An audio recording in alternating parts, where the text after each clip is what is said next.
ൾക്ക് വിലക്കുണ്ടായിരിക്കും. ആ കോളേജുകളുടെ അംഗീകാരം ക്യാൻസൽ ചെയ്യും.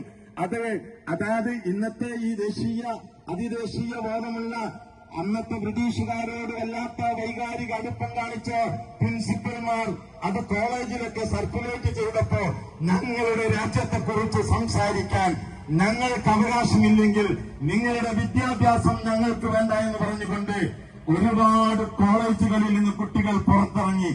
ആ കുട്ടികളാണ് പിന്നെ 1905 അങ്ങനെയാണ് നിസ്സഹകരണ പ്രസ്ഥാനം മുതൽ കൊടുവിൽ ക്വിറ്റ് ഇന്ത്യ സമരം വരെയുള്ള അതിശക്തമായ ദേശീയ പ്രസ്ഥാനത്തിന്റെ വഴിത്താരകളുടെ ഉദയവും ആ മാറിയ നിലപാടാണ് എന്ന് ഞാൻ അതിലേക്ക് ചേർത്ത് കെട്ടുന്നത്.